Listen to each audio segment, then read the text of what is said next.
What's up my dyslexic squad? Welcome back to my channel. Today we're going to get really up close and personal and I'm going to share with you guys my dyslexic story. So I guess school was never really important to me, especially growing up before my diagnosis. I was actually a national swimmer and a water polo player, and to me sport was everything. My parents, even though they're both educators, they encouraged me to be, who I wanted to be and to be passionate about what I wanted to be passionate about. And if that wasn't school, who cares? And so they very much supported me in my sporting endeavours.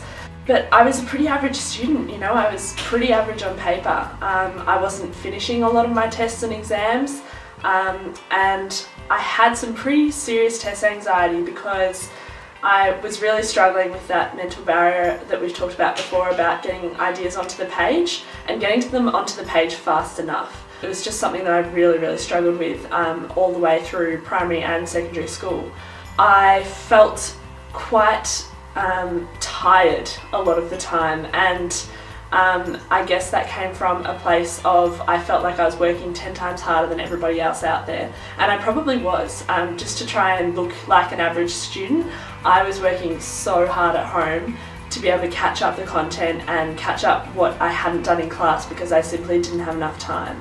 I guess I'd always known that I was dyslexic. My dad has dyslexia, he's self-diagnosed, and he always made me aware of it. We always suspected that I was dyslexic, but I didn't get an official diagnosis until I was 15. So up until I was diagnosed, I guess I always kind of thought, gee, what if I've just been stupid and lazy this whole time? And I've been making it up. Like, what if I've just been making this up and this is something that my parents have just told me that I am, but I have no real proof of or whatever. And so diagnosis for me was really important.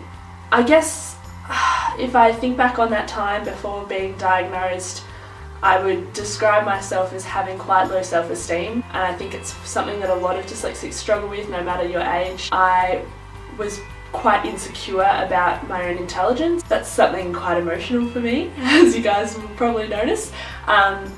But for me it really came from a place of comparing myself to others, and not just to my peers in class, but my sister, she's 3.5 years older than me. She's not dyslexic, and not only is she not dyslexic, but she's really intellectually gifted and talented, so an extremely high IQ. And as siblings you naturally compare yourself to others. It's what we do as a natural thing of growing up, and for me to constantly be comparing myself to her and saying, well, why is Zoe performing so well at school? Why does reading and spelling and writing and academics in general come so easily to her and not to me? Is there something wrong with me? Is this my fault?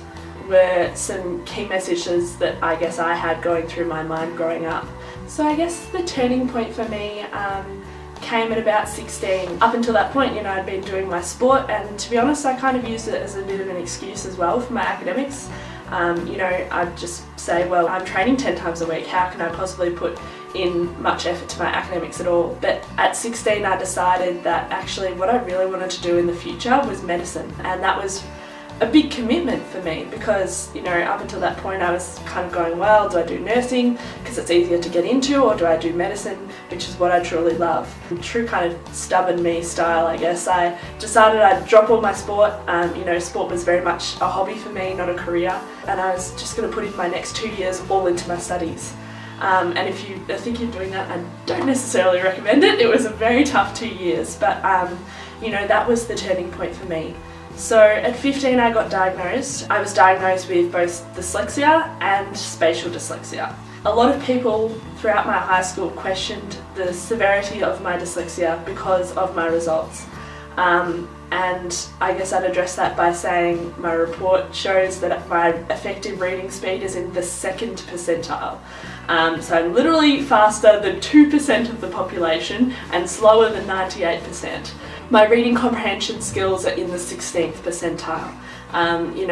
But I guess where my dyslexia comes into it is that compared to where it should be, compared to where my intelligence is, my verbal and reasoning skills are in the 95th percentile. So there's definitely a huge discrepancy there in my reading and spelling and writing skills compared to my perceived intelligence. So that's kind of me in a nutshell. So I guess the main reason I got diagnosed was for accommodation purposes. When I had that turning point of, yes, I had that goal of medicine, I realised that I needed other things to be able to help me to get there. There was no way I could do this alone or do it by a normal person's standards. And I realised that I was going to need things like extra time. I was going to need things like a computer to write on, or rest breaks and things like that. And so that's pretty much why I got... Sorry, there's apparently a plane going over my house. So that's pretty much why I got diagnosed, for those accommodation purposes. So after my diagnosis, I spent those 2 years not necessarily just studying, but figuring out how I learnt best, developing my own study strategies and memory tools and techniques that could help me learn better, but also learn more efficiently. There's a quote out there about don't necessarily work harder, work smarter. And so I really worked at finding what strategies worked best for my learning style. And I guess I realised that my ideas were actually really great. And once I figured out how to bridge that gap of actually getting them onto the page so that my examiner could actually read them, it meant that my marks just shot up. You know, I went from this average student to this student who was actually outperforming most of her peers. And so I guess, I really encourage anybody else who has, a fairly academic goal or just wants to improve their marks a bit to really find what strategies work best for you. Learning is hugely an individual thing. Keep testing and trying those strategies all the way through, because as we know, with neuroplasticity and all that sort of thing, the brain changes over time. So I was even finding that, some strategies that might have worked really well for me in year 11 would not have worked in year 12 because my brain had even changed over a year, so definitely don't give up. It's a lot of hard work as well, I'm not going to lie. To get into med, that's an extremely high academic goal to achieve, and that does not have to be your goal, by the way.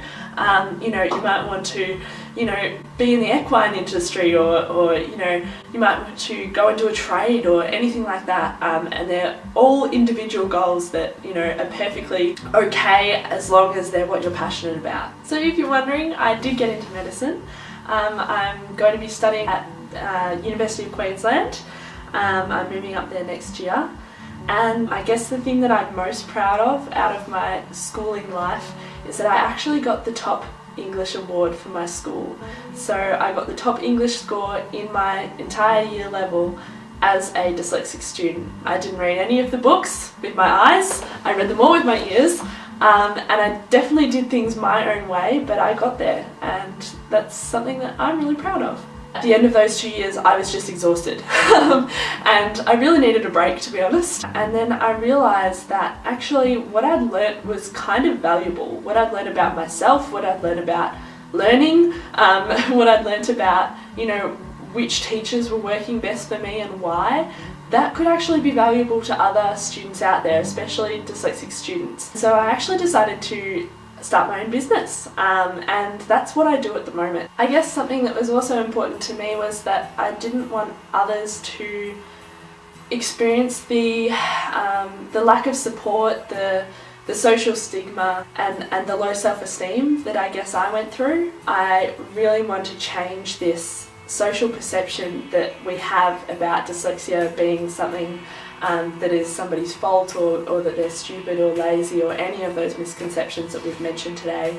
So I guess why I started YouTube was to really get that message out there, to reach more young people, and reach more parents as well, if we've got any parents watching, and to just help anybody out there in the ways that I can, and if you're getting something out of this, please leave a comment below, or share your own story, share your diagnosis story. We'd love to hear it.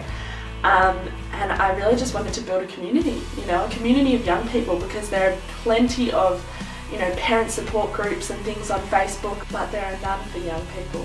And to be able to remove that sort of isolation that I felt, and, really build that tribe and build that community for young people to gravitate towards I think would be a really cool thing. So thank you for watching this video. Sorry it got a little bit emotional there. I really hope that you got something out of it, or that you felt like you connected with my story. If you did, please give it a thumbs up and subscribe to my channel below for more videos.